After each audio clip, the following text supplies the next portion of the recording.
বাংলাদেশের রাজনৈতিক প্রেক্ষাপটে যুদ্ধাপরাধের বিচার একটি বিতর্কিত অধ্যায়, যার পরতে পরতে লুকিয়ে আছে রাজনৈতিক প্রতিহিংসা।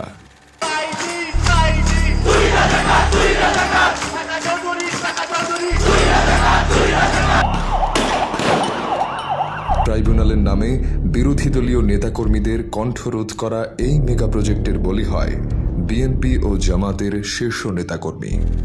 শাহবাগ থেকে তড়িঘড়ি করে বিচার বহির্ভূত রায় দেওয়ার যে অন্যায় দাবি ওঠে, তার পূর্ণতা পায় বিএনপি ও জামাতের নেতাদের ফাঁসি কার্যকরের মধ্য দিয়ে।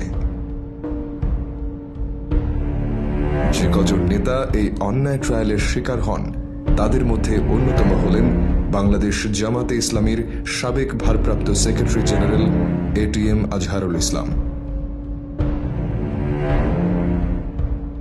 1971 সালের মুক্তিযুদ্ধে মানবতা বিরোধী অপরাধে জড়িত থাকার অভিযোগে 2012 সালের 22 আগস্ট তাঁকে গ্রেপ্তার করা হয়।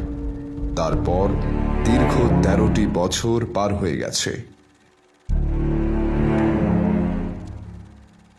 তাঁর মামলার অন্যতম সাক্ষী হলেন রংপুর জেলার বদরগঞ্জ থানার বাসিন্দা মকবুল হোসেন। আজ আমরা জানব মকবুলের গল্প। আমার নাম মোহাম্মদ মকবুল হোসেন। আমি শহীদ পরিবারের ছেলে। পিতার মৃত্যু আব্দুল কলাম। বাড়ি আমার উত্তর রামনাথপুর 8 নম্বর ইউনিয়ন 3 নম্বর ওয়ার্ড, থানা বদরগঞ্জ, জেলা রংপুর। আমাকে প্রথম আসিয়ে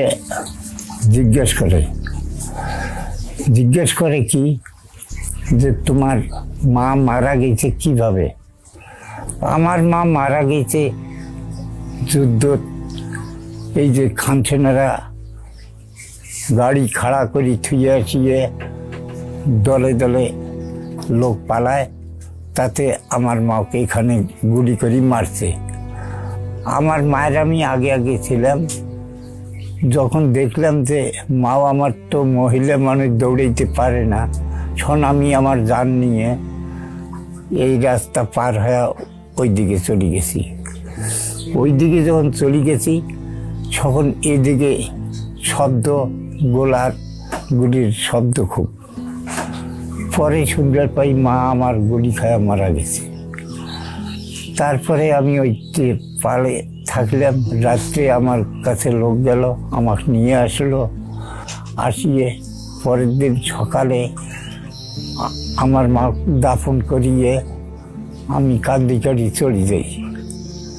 এইভাবে গেলাম, থাকলাম বহুদিন।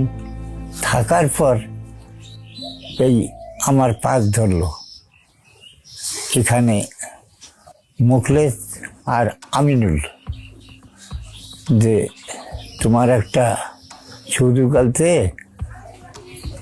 সুযোগে সদ্ব্যবহার করা লাগবে। কি সুযোগ?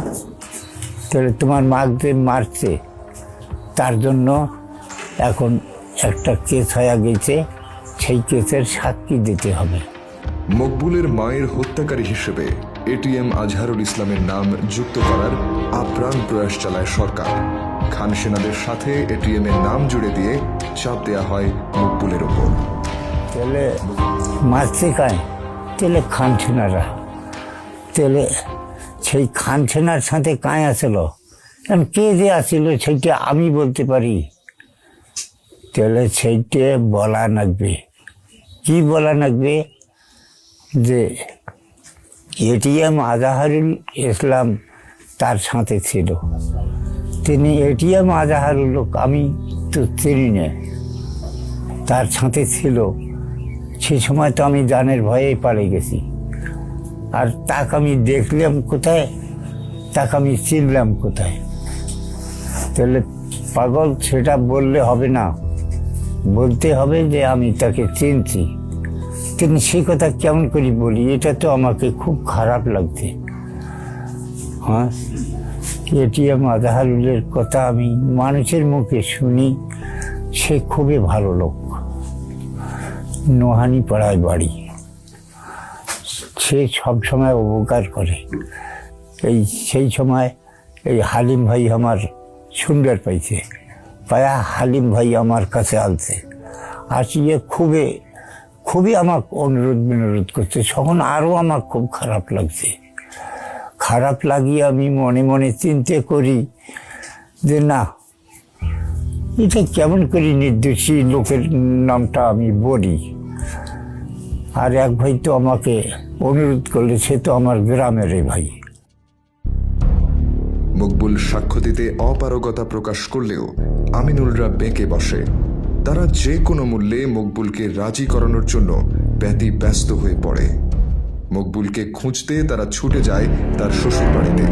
তার কথা মতে আমার খুব খারাপ লাগে, আমি পালাতক করছি আমার শ্বশুর বাড়ি।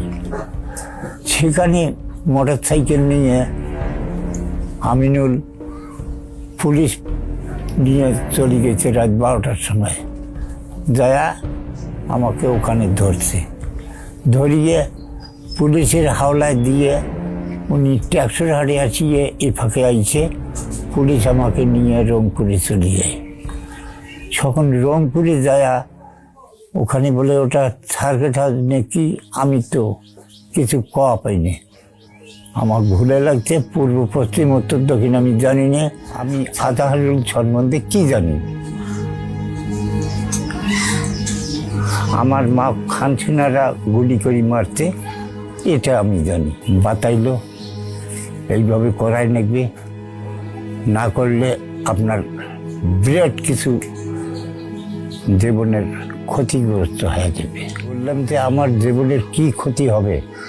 হ্যাঁ, এই দেশটা কি একজনে সারা জীবনে চলাইতে পারবে? সারা জীবনের জন্য এটা কারো বাবার সম্পদ চলাইতে পারবে? আজকাল একজন না একজন বদলিবে, আসবে তো। সকল উনি বলেছে যে আপনি ওইগুলো সম্বন্ধে, রাজনীতি সম্বন্ধে কিছু জানেন না, আমি যাহা বলি তাহাই তুমি বলো।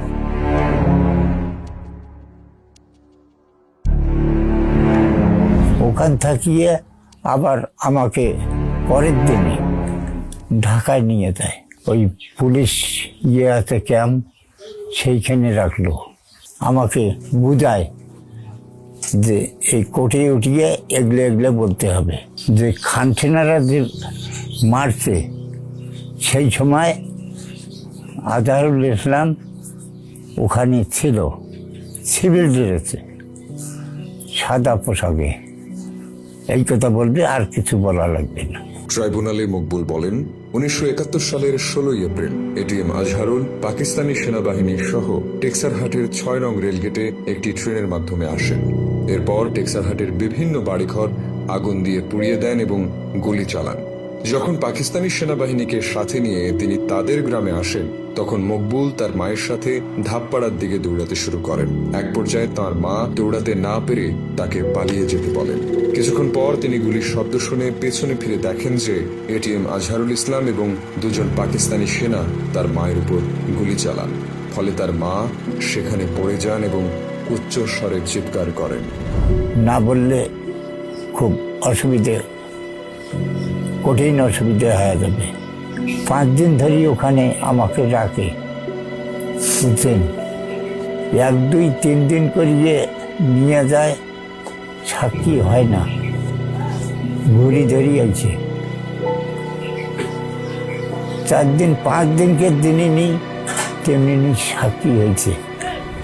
এছাড়াও তমিজ নামে এক ব্যক্তিকে হত্যা এবং ধাপপাড়া, মৃধাপাড়া, থনথনিপাড়া ও মোল্লাপাড়ার বিভিন্ন বাড়িতে আগুন দিয়ে পুড়িয়ে দেওয়া ও প্রায় 14-15 জনকে গুলি করে হত্যা করেন বলেও সাক্ষ্য দেন তিনি। পরবর্তী জিজ্ঞাসাবাদে মকবুল বলেন, ধাপপাড়া তাদের গ্রামের উত্তরে প্রায় 1/4 মাইল দূরে অবস্থিত। তিনি পড়তে বা লিখতে জানেন না। তিনি আরো বলেছেন যে তিনি যে রেলগেটের কথা বলেছেন সেটি তার বাড়ি থেকে প্রায় 3 কিলোমিটার দক্ষিণে অবস্থিত। মকবুলের এই সাক্ষ্যের উপর ভিত্তি করে 2 নম্বর এবং 3 নম্বর অভিযোগে এটিএম আজহারুল ইসলামকে ফাঁসির রায় দেয় ট্রাইব্যুনাল। আমি ওই জীবনের ভয়ে ওই যাহা বলছি বা এইটুকু। কোনো উপায় না পেয়ে এক পর্যায়ে মকবুল সাক্ষ্য দিতে বাধ্য হন। আজহারের বিরুদ্ধে ট্রাইব্যুনালে মিথ্যা সাক্ষ্য দিয়ে প্রবল অনুশোচনায় ভুগছেন বলে জানান তিনি।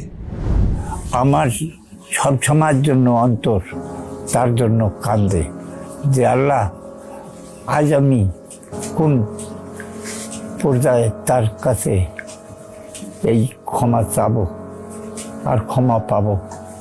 এখন যদি সে ক্ষমা দেয় তাহলে আল্লাহ কি মানুষের ক্ষমা আল্লাহ দিতে পারে?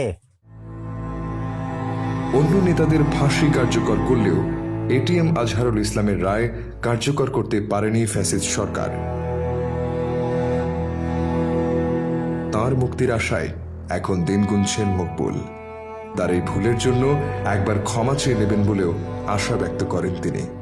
কিন্তু আমাকে এই সম্বন্ধে কেউ ভালো মনে করি দেখেনি। কথা বলছেন, আমারও মন ডাকে যে এ সাক্ষী দেওয়া চলে না। তার উপর আমি এইটুকুই কামনা করি যে আল্লাহ তাকে ক্ষমা করুক, আল্লাহ তাকে ওখান থেকে বাইরে আনুক, আমরা যেন তাকে দেখতে পাই। আমার এই মিডিয়া আমি আর কিছু করার পথে বা